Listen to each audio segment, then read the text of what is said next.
Good afternoon. Welcome to In the North Bank. And a special segment this afternoon. And look, the African Cup of Nations always sparks debate when it comes around. It's a huge international tournament, certainly in the region, but for Premier League teams,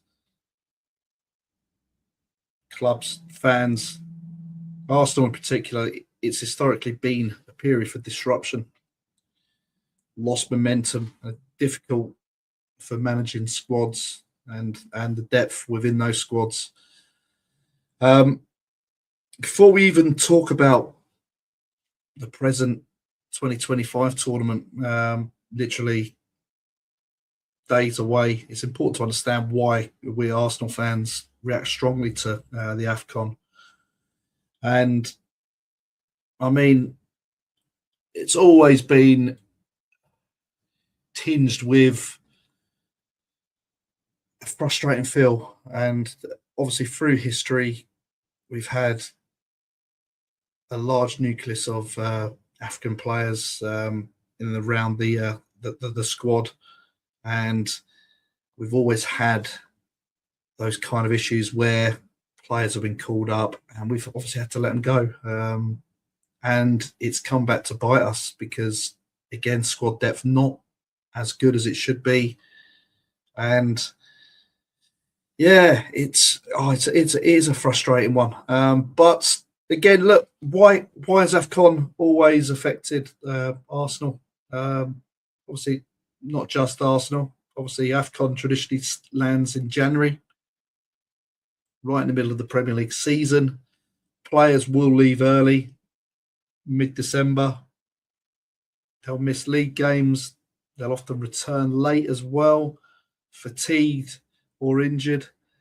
Preparations for the tournament through their nations won't be as comfortable and comforting as what they kind of expect or have weekly throughout the year with their clubs. So there's all these issues which when you look at these players and they go away, again, illness, whatever, there's so many things that when those players do come back, are they going to be the same kind of players as when we left? So I mean, I've just picked out a few just out of my head, just literally, and you're looking at the times in 2012, 2013, around that period. You had Alex Song, Gervinho, and even Maran Shamak. Again, they're not massive players in when you say the names, but at that point, they kind of were for Arsenal. Gervinho was first choice on the wing. Alex Song as a midfield anchor. I mean, both of those were hitting over 30, I think 32, 33 appearances for Arsenal. And we lost Gervinho twice in those 2 seasons. And it just goes to show, again, when you look at midfield as well, and you look at the depth, the balance, you lose a player, say like Song. Again, who do you replace him with? Who comes in? And how do we still control games the way we do when he's there? That's what I'm kind of getting at on that side. 2013 was slightly better, but it certainly reduced our attacking rotations during that real tight part of the season. And then we go into 2015. We didn't actually, I don't believe, lose any players that season. Can't think off the top of my head. But if you're unaffected, you still need that squad. And look, you still get injuries like we're seeing now. But we need to have the mentality to capitalise on, say, rivals that are weakened with players that do get called up. I mean, latter years, Elneny, we look at Partey, Pepe, all these players kind of playing. Partey, obviously, a big miss because he was midfield and always, whenever he did go, he'd come back not right. And it got to a point so far that we actually sent over a medical coach over there, or a fitness coach over there, to keep an eye on what he's doing towards the latter part. You look at 2022, pushing hard for top four, and obviously Partey then left. Once he's gone, again, we struggled to kind of have that control in midfield. Results dipped, momentum shifted, and we did miss out on Champions League. Fine margins. And that's just what it is. It's really frustrating for fans. Must be for the managers as well, but it's the football calendar. So, yeah, really, really, really annoying. And yeah, 2023, we lost Elneny again. Again, he's coming towards the latter part of his career at the club, but he was more of a squad player, obviously, but he's still a useful player to kind of come in and get some minutes under his belt and give his all as well. But when you've got that increased load on other players, you do need that someone just to take that little pressure off, that little bit on those in those games, and just rotate it round. So it does go to show that the AFCON doesn't need to take stars to have an effect. When you put it all together, again, yeah, look, the pattern does emerge. AFCON has repeatedly taken key Arsenal players away at critical moments of the season. Yeah, midfield control, and I'm not even moments. I'm talking of positions as well. I mean, there's key players there. Yeah, and Partey just being that number one there, where you've got midfield control. Even Song, for the same kind of reasons. At that point, he was a player that was really important. But again, squad depth and also those attacking areas. But Gervinho, again, at that point, he was coming in, he was playing, he was making telling contributions. You take that away and you lose something. Yeah, so that's why I would kind of say my history, why I don't really like myself, the AFCON. Yeah, so I'll tell you what, we're going to bridge into this season. And so we're talking about Arsenal and the AFCON today. It's not based on fear or theory now. It's based on experience. We've lived through the consequences before. That historical context is true and crucial when assessing any African nations window. Lucky that we haven't got any players now in the squad that will be going. But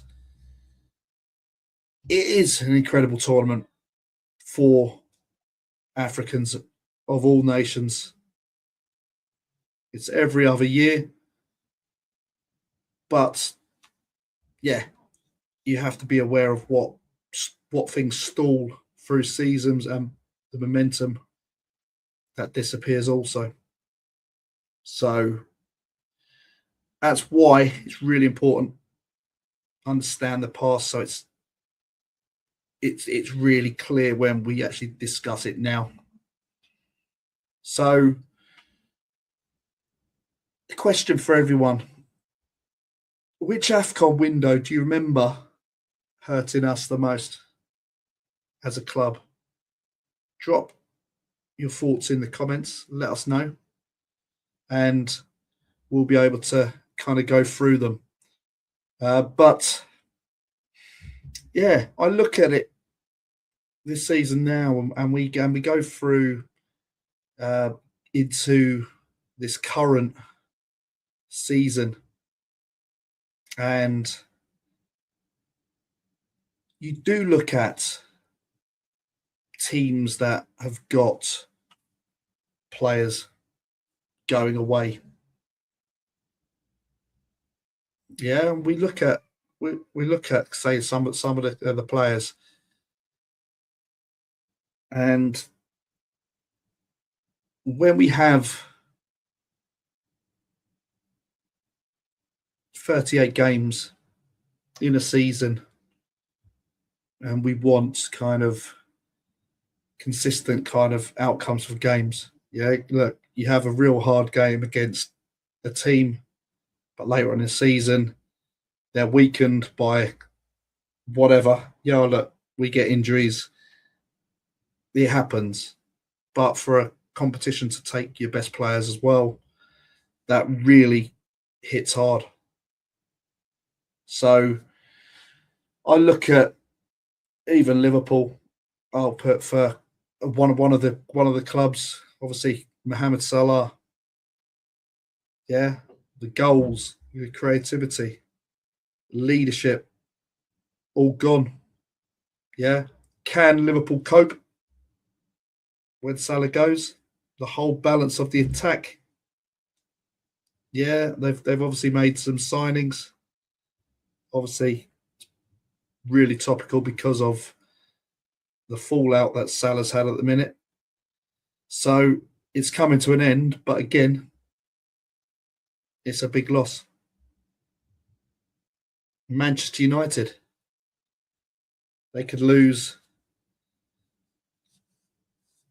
a few players. I think, isn't it? Mbuemo, Marazi, or Mazraoui, and Diallo.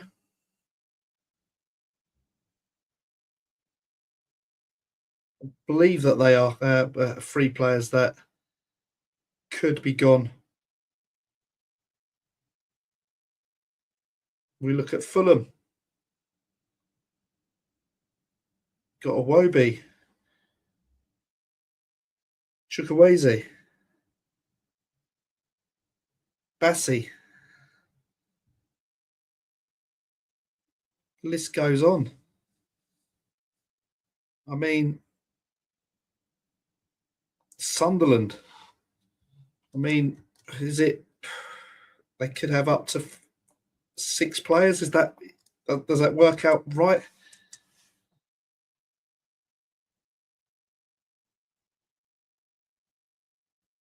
I'm just looking. It's you got Traore, Masuaku, Masuaku, Sadiki, Taube, and Mandava, and Diarra. Take 6 players out of any squad. I've done the names a total disservice, I know, but that's the spine of a team, and for how well they've played,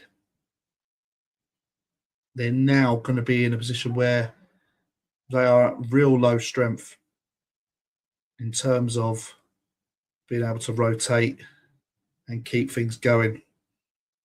So again, that's really important as well, because again, there's some big games coming up against some of our rivals as well. We have a real tough game away from home. Again, are they weakened by those players? Will it make a difference? You don't know. You don't know. Other notables: Everton lose Idrissa Gueye and Ndai, both midfielders. Spurs, maybe Basuma if he's fit, and Sarr. More midfielders. Brentford, Onyeka and Ouattara.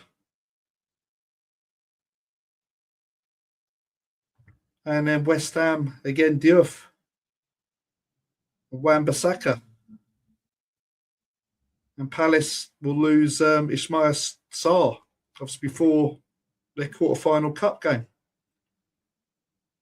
against us. I mean,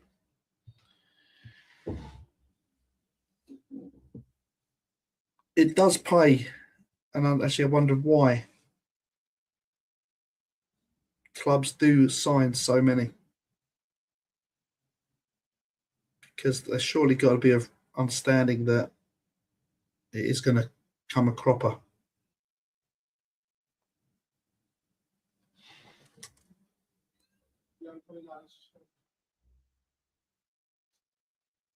So if we rank the numbers and the importance, Sunderland are hit hardest. I'd probably say Fulham. I'd say United, then Liverpool. But it still matters in those tight games with tight margins. And this is where we've got to be ruthless as a team. While others are juggling absences, can we build momentum? This is the type of window where leagues shift quietly. If Arsenal come out of January strong, people will look back and say, yeah, this AFCON window actually did matter.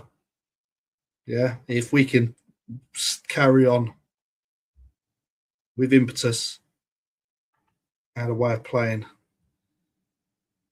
and we get the points, no one would worry. So AFCON doesn't decide titles, but it can absolutely decide momentum. Arsenal are in a perfect position at the minute. And it's now about just taking advantage of that. Who do you think is hit the hardest? Can Arsenal capitalise? Let me know in the comments. And yeah, thanks for listening, tuning in, wherever you're watching. Let us know your thoughts about who's going to win the tournament. Come and get involved in the conversation. And yeah, I'm signing off. Just under 20 minutes. And yeah, I'm looking forward to a week off of football until the weekend when we turn up at Everton's new ground for the first time. So thank you for watching. Come on, you Arsenal. And yeah, you're watching in the North Bank. Please subscribe, like, and click the bell notification so you don't miss any content. But thanks for watching, and come on, you Gunners.